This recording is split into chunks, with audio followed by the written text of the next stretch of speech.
Good morning. Good morning. ऐसा लग रहा है कुछ खा के आए नहीं हो। नहीं खाया तो मुझे पता है। ओके। आज का जो सेशन है वो कॉम्पिटिटिव एग्जाम के बारे में छोटा सा ब्रीफ में आपको एक्सप्लेन कर दूंगा।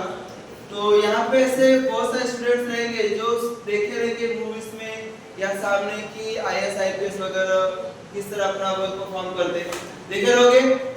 अच्छा, यहाँ पे ऐसे कितने स्टूडेंट्स हैं जो कलेक्टर ऑफिस में गए हो? कोई गया यहाँ पे? एक। और कोई मिले हो कलेक्टर से?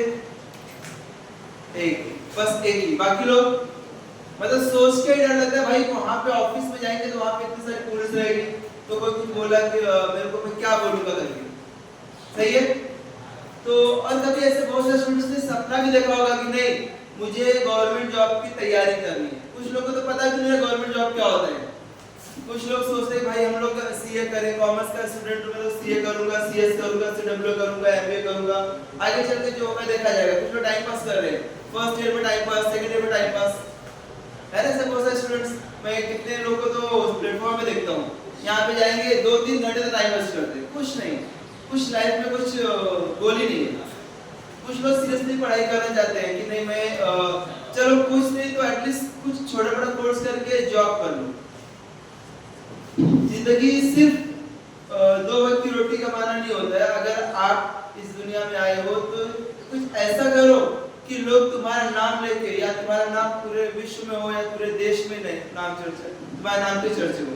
लेकिन कोई ऐसा चाहता नहीं, पता नहीं मेरे को जस्ट टीवाई ग्रेजुएशन कंप्लीट कर लिया, उसके बाद मैं कहीं मार्केटिंग का जॉब करूंगा, किसी ऑफिस में जॉब करूंगा, बैक ऑफिस में काम करूंगा, मेरा जिंदगी चल जाएगा, 30-40 हज़ार की जॉब मिलेगी, बस उतना मेरे लिए बहुत है।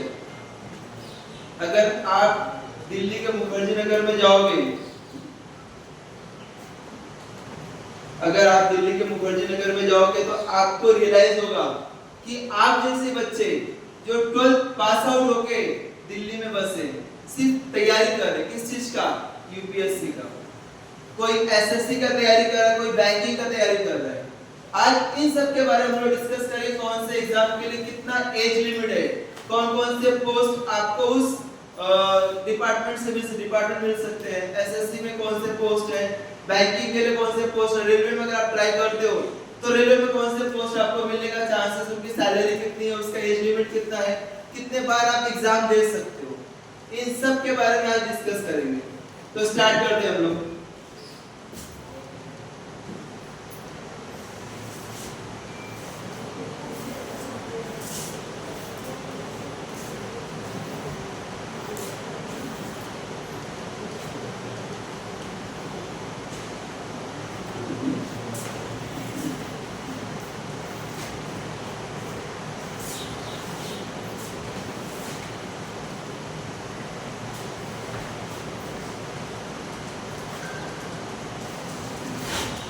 पहले स्टार्ट करेंगे हम लोग बेसिक से, जो सबको फेमस, सबको लगता है ये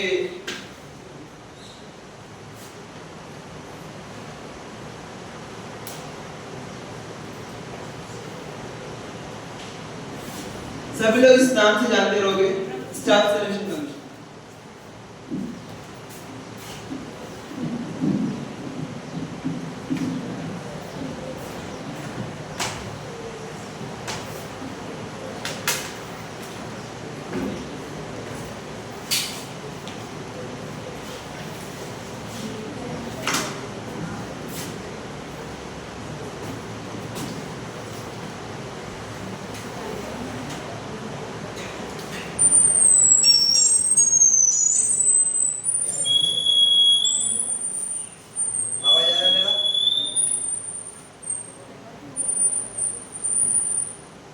हेलो, आवाज आ रहा है?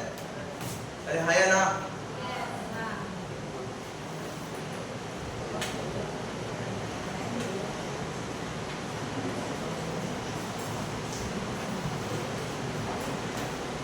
अभी आवाज आ रहा है? पीछे वाले को क्लियर हो रहा है? स्टार्ट करो। हम लोगों ने स्टाफ सिलेक्शन कमीशन के बारे में देखा है। स्टाफ सिलेक्शन कमीशन आपको 10वीं से लेके ग्रेजुएशन बेस पे आपको पोस्ट देता है। अभी यहाँ पे एसएससी जीडी सबसे फेमस और सबके मन को पसंद करने वाला पोस्ट, इसमें क्या क्या होता है एक बार देखते हैं। पहले 10वीं के बेस पे एसएससी जीडी है, एसएससी सीपीओ ग्रेजुएशन के बेस पे, एसएससी एमटीएस 10th बेस पे। अगर आपने 10वीं क्लियर किया हो तो उस केस में आप ये दो फॉर्म भर सकते हो, जीडी का और एक एमटीएस का। एसएससी सीएचएसएल 12th बेस पे और एसएससी सीजीएल ग्रेजुएशन बेस पे। मतलब आपको दो पोस्ट ऐसे गवर्नमेंट जॉब के जो 10वीं के बेस पे, 12वीं के बेस पे एक पोस्ट है और ग्रेजुएशन बेस पे दो पोस्ट। देखते इसके बारे में। पहले हम बात करते हैं एसएससी जीडी के बारे में। जीडी जिसे हम आम भाषा में जनरल ड्यूटी के नाम से जानते हैं, इसका एज लिमिट 18 to 23 है। यहाँ पे ऐसे बहुत सारे स्टूडेंट जिनका 18 भी कंप्लीट नहीं है, तो उन लोग इस केस में यहाँ पे अप्लाई कर सकते हैं age relaxation for reserve category. इसका मतलब अगर आप ओबीसी कैटेगरी से बिलोंग करते हो तो आपको 3 इयर्स का रिलैक्सेशन मिलेगा, और अगर आप एससी एसटी से बिलोंग करते हो तो आपको 5 इयर्स का रिलैक्सेशन मिलेगा। क्वालिफिकेशन 10। सब्जेक्ट कौन कौन से पढ़ने हैं? जनरल इंटेलिजेंस या रीजनिंग है, जनरल नॉलेज से बोलते हैं, और एक मैथ्स से, और इंग्लिश या हिंदी आपको देखने को मिल सकता है। रीजनिंग, जीके और मैथ्स, और लास्ट में हिंदी और इंग्लिश।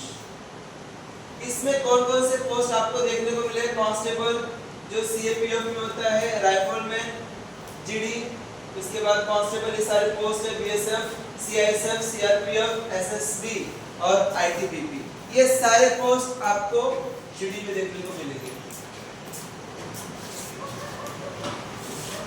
एग्जाम कैसे होता है उसका? पहला सीबीटी बेस्ड पे होता है। सीबीटी मतलब कंप्यूटर बेस्ड आपको एग्जाम देखने को मिलेगा। उसके बाद आपका फिजिकल टेस्ट होगा। फीस 100 रुपए है। अभी नेक्स्ट आता है सीपीओ, सेंट्रल पुलिस ऑर्गेनाइजेशन। इसका एज लिमिट 20 से 25 साल है। सेम एज इट इज, अगर आप ओबीसी कैटेगरी से बिलोंग करते हो तो उस केस में आपको 3 साल का रिलैक्सेशन, और एससी एसटी से बिलोंग करते हो 5 इयर्स का आपको रिलैक्सेशन मिलेगा। यहाँ पे ग्रेजुएशन कंपलसरी होता है। Subject same, reasoning, GK, maths, English या इंग्लिश कॉम्प्रिहेंशन। ये जो टोटल 4 सब्जेक्ट है, रीजनिंग, मैथ्स, जीके और इंग्लिश, ये बेसिक चीज है, बेसिक सब्जेक्ट है जो आपको हर एक कॉम्पिटिटिव एग्जाम में देखने को मिलेगा। कौन कौन से पोस्ट है? सब इंस्पेक्टर इन दिल्ली पुलिस, सब इंस्पेक्टर इन सीएपीएफ या सीआईएसएफ, उसके बाद से बीएसएफ, सीआईएसएफ, सीआरपीएफ, एसएसबी और आईटीबीपी। यहाँ पे आपको सब इंस्पेक्टर का पोस्ट मिलेगा। इसके पहले आपने जो देखा था जीडी, वो कांस्टेबल का पोस्ट था, लेकिन सेम कैटेगरी में था। और यहाँ पे अगर आपने सीपीओ का फॉर्म भरा है ग्रेजुएशन बेस पे, तो आपको सब इंस्पेक्टर का पोस्ट इन सभी कैटेगरी में मिलेगा।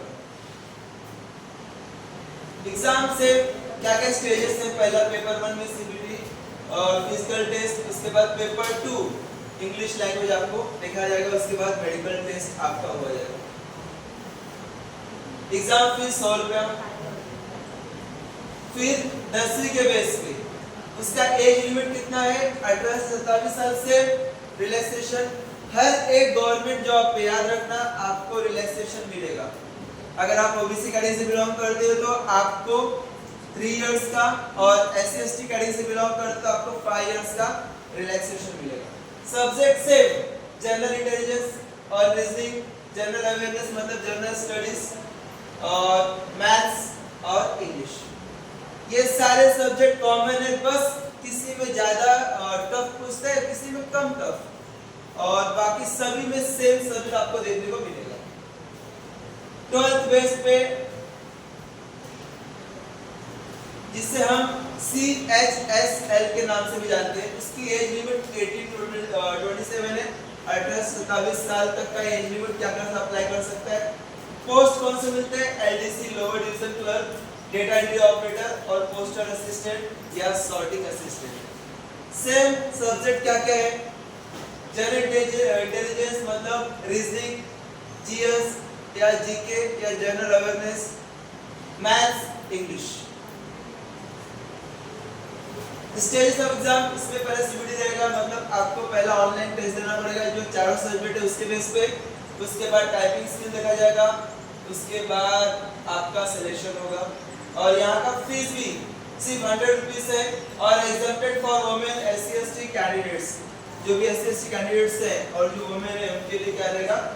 एग्जम्पशन रहेगा फीस के लिए। एक लास्ट में आता है एसएससी सीजीएल। सीजीएल 18 से 32 साल, और ये अलग अलग पोस्ट पे अलग अलग एज लिमिट यहाँ पे बताया गया है, जिसमें post inspector of income tax, sub inspector, auditor, assistant audit officer, accountant etcetera, ये सारे पोस्ट आपको सीजीएल के बेस पे मिलते हैं। एक बात तो कंफर्म है कि अगर आप ग्रेजुएशन बेस पे एसएससी में जाते हो तो आपको सब इंस्पेक्टर का पोस्ट मिलता है, और आप 10th या 12th बेस पे जाते हो और अगर आप जीडी का फॉर्म भरते हो तो वहां पे आपको कांस्टेबल का पोस्ट मिलता है बॉर्डर पे। Subject same subject, reasoning, GK, maths और इंग्लिश। स्टेजेस जो सीजीएल का है उसका स्टेज थोड़ा सा बड़ा हो सकता है। सीबीटी पहला आपको टायर 1 का एग्जाम देना पड़ता है, फिर उसका प्री मेंस जिसे बोलते हैं, तो प्री मेंस, और उसके बाद सीबीटी 1, सीबीटी 2, फिर टायर 3 या सीबीटी 3। ये सीबीटी नहीं है, ये डिस्क्रिप्टिव पेपर है, आपको कुछ ऐसे वगैरह दिया रहेगा, कुछ बोला रहेगा कुछ लिखने के लिए, और बाद में आपको ये रिक्वायरमेंट जिस पोस्ट के लिए आप अप्लाई कर रहे हो उस पोस्ट में अगर डेटा एंट्री ऑपरेटर का पोस्ट है तो उस केस में आपको उसका डेटा एंट्री का स्किल भी टेस्ट किया जाएगा। और इसका अमाउंट सेम 100 रुपीज है। Exempted for women, SC ST candidates.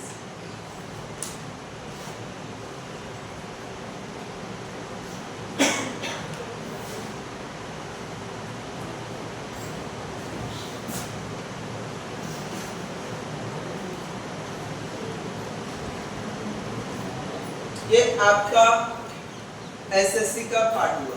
SSC में 5 टाइप के एग्जाम आप दे सकते हो।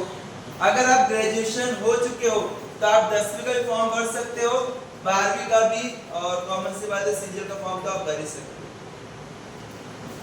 अभी एसबीआई जो प्रोबेशनरी ऑफिसर या क्लर्क का एग्जाम लोग देखते हैं, सुना होगा कि भाई वो पीओ का एग्जाम देने के लिए गया, वो क्लर्क का एग्जाम देने के लिए गया, उसके बारे में वहाँ पे 2 टाइप के आपको प्रोबेशनरी ऑफिसर देखने को मिलते हैं। पहला, या तो आप आईबीपीएस के थ्रू एग्जाम दो, अदरवाइज एसबीआई के थ्रू। एसबीआई में से प्रोबेशनरी ऑफिसर के लिए आप ट्राई करते हो तो उसका ग्रेजुएशन कोई भी स्ट्रीम में हो चलेगा। एज लिमिट 21 to 30 इयर्स, और रिलैक्सेशन सेम, ओबीसी के लिए 3 साल, एससी एसटी के लिए 5 इयर्स। स्टेजेस, पहला प्री होगा, फिर मेंस होगा, फिर इंटरव्यू होगा।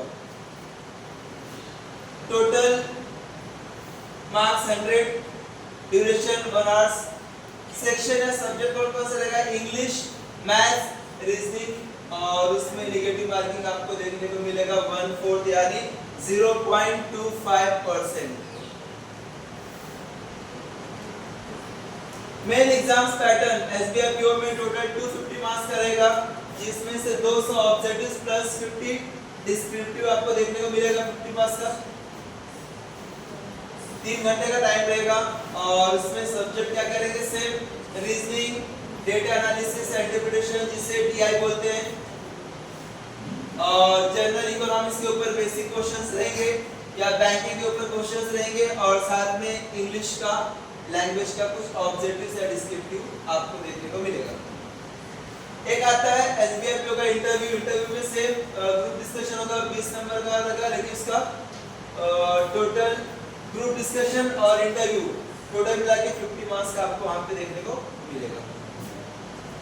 और एक इसका फोकस करता है आपके कम्युनिकेशन स्किल और बैंकिंग का नॉलेज कितना है उसके ऊपर आपको ये बेस्ड करते हैं। सिलेबस सेम जो आपने अभी तक पढ़ा था, सेम सिलेबस है, जिसमें हम लोग बोल सकते हैं इंग्लिश है, मैथ्स है, रीजनिंग है, जनरल अवेयरनेस। यहाँ पे छोटा सा टॉपिक और पढ़ना पड़ता है कंप्यूटर्स के बारे में, और स्पेशल फोकस करना पड़ता है बैंकिंग के बारे में। स्ट्रक्चर 750 यहाँ पे, और SC/ST PWD पर्सन के लिए यहाँ पे कोई भी फीस नहीं है। जनरल और OBC के लिए 750 रुपये आपको देखने को मिलता है। SBI क्लर्क या जूनियर एसोसिएट जिसे हम नाम देते हैं, उसका भी सेम एज लिमिट कितना है, 20 से 28 साल है। एज रिलैक्सेशन सेम 3 साल 5 साल। ग्रेजुएशन कोई भी चीज में हो सकता है। इसमें एक बेनिफिट क्या होता है कि आपको सिर्फ प्री और मेंस का एग्जाम देना पड़ता है, यहाँ पे इंटरव्यू नहीं है। IBPS PO क्लर्क में भी इंटरव्यू नहीं है, और SBI क्लर्क का अगर आप एग्जाम देते हो वहां पे भी कोई भी इंटरव्यू का सेशन नहीं है। बस आप प्री क्लियर करो, मेंस क्लियर करो, आपके मेरिट के बेस पे आपका सिलेक्शन होगा। इसका एग्जाम पैटर्न क्या होता है कि टोटल 100 मार्क्स का प्री का एग्जाम रहेगा, तो 100 मार्क्स का टोटल रहेगा, 1 घंटे का टाइम रहेगा, जिसमें से 4 subject 4 topic same English, maths, reasoning, और उसका नेगेटिव मार्किंग कितना है 1/4। मेंस का एग्जाम पैटर्न 200 मार्क्स का रहेगा, 2 घंटे का 2 घंटे 40 मिनट का, जिसका जनरल अवेयरनेस या फाइनेंशियल के बारे में, उसके बाद जनरल इंग्लिश रहेगा, मैथ्स रहेगा, रीजनिंग रहेगा। SBI क्लर्क का syllabus English, maths, reasoning, general awareness और कंप्यूटर, और साथ में बैंकिंग का भी नॉलेज वहां पर सेम फीस स्ट्रक्चर। OBC के लिए 750 रुपए है, SC/ST PW के लिए आपको कोई भी फीस पे करने का जरूरत नहीं रहेगा। ये हमारा SBI PO और क्लर्क के बारे में।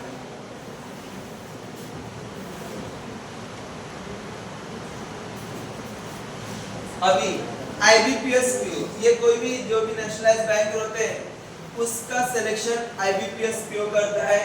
SBI PO का सिलेक्शन SBI करता है। SBI खुद इंस्टीट्यूट है, वो क्या करता है, जितने भी SBI में रिक्वायरमेंट रहेंगे कैंडिडेट्स के, तो वो खुद क्या करता है, सिलेक्शन करता है, खुद एग्जाम रखता है। और IBPS PO जितने भी नेशनलाइज बैंक होते हैं उसका सिलेक्शन का जिम्मेदारी IBPS, institute of banking and personal selection. इसमें PO क्लर्क, इसका एज लिमिट, पहली बात आपको एजुकेशन कोई भी स्ट्रीम से आप ग्रेजुएशन किए रहोगे वो मस्ट है, और साथ में 20 से 30 साल का एज लिमिट है, और same age relaxation 3 years plus 5 years.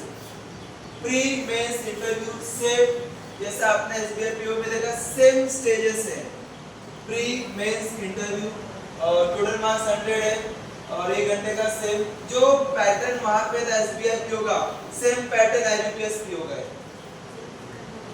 Mains और लास्ट में यहाँ पे वेटेज दिया इंटरव्यू स्टेज, जिसमें 100 मार्क्स है, जिसमें क्वालिफाई मार्क्स 40% दिया है, 35% फॉर SC/ST और OBC के लिए।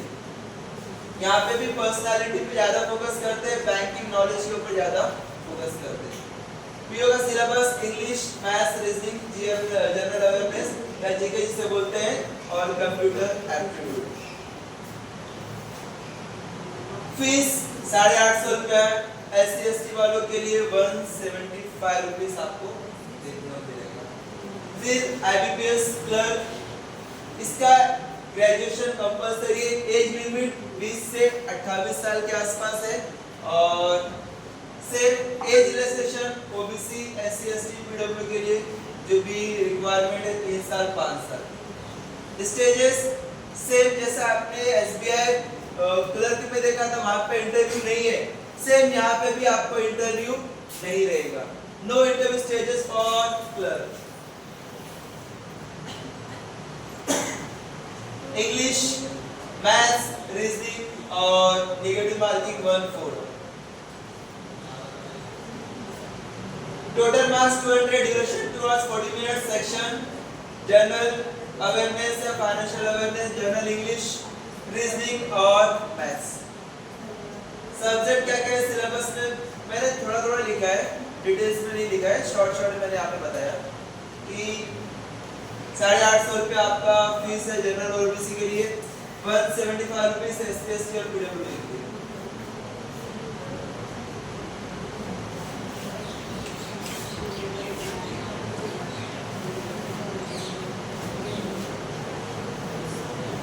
अभी तक जो सबसे बड़े गवर्नमेंट एग्जाम होते हैं, हम बात करते हैं एसएससी का, हम बात करते हैं बैंकिंग का।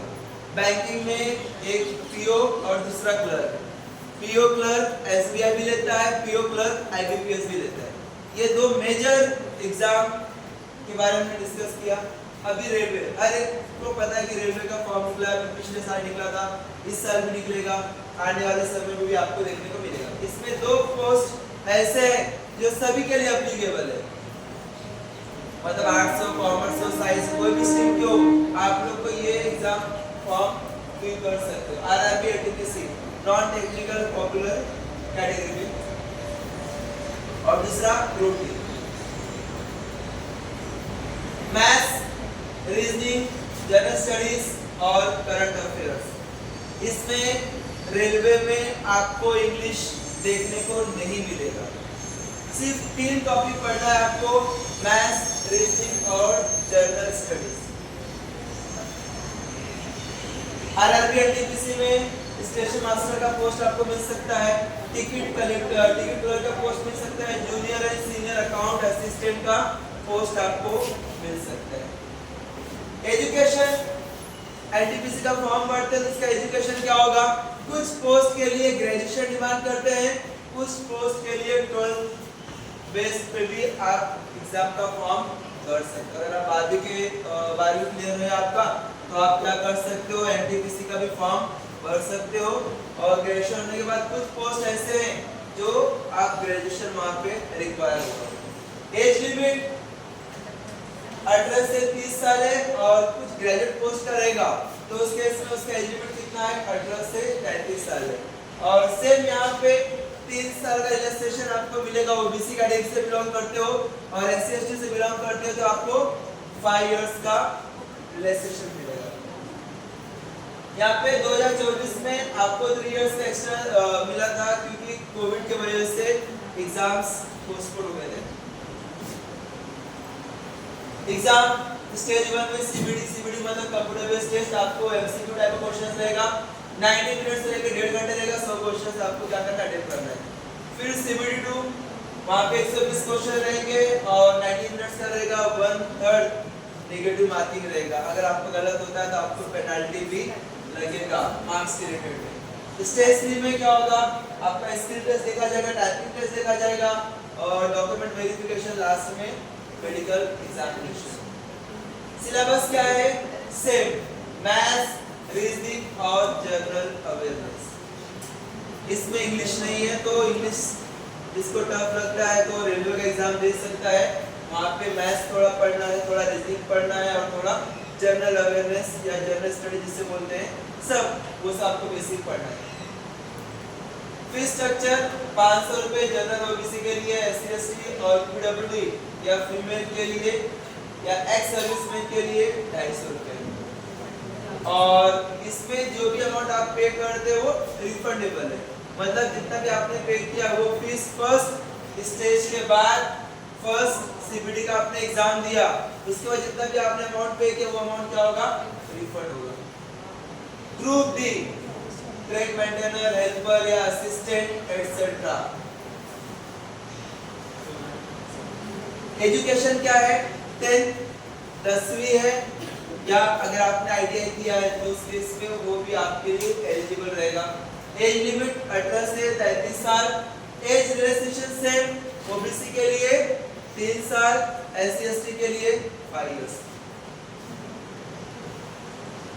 एग्जाम पैटर्न में same, first stage 1 CBT test, CBT मतलब कंप्यूटर बेस्ड टेस्ट होगा, ऑनलाइन टेस्ट होगा और एमसीक्यू टाइप का, जिसमें से 100 क्वेश्चंस रहेंगे, 90 मिनट्स। और लास्ट में सेकेंड स्टेज आपका फिजिकल एफिशिएंसी टेस्ट या फिजिकल टेस्ट आपका रहेगा, इसमें रनिंग हुआ, लिफ्टिंग हुआ, वो सब। ग्रुप डी में same, maths, reasoning, general science और general awareness. Fees structure 500 OBC general studies के लिए, एससी एसटी के लिए सेम 250 है, और यहाँ पे भी सेम कैटेगरी कि आपका फर्स्ट सीबीटी के बाद आपका अमाउंट रिफंड हो जाएगा।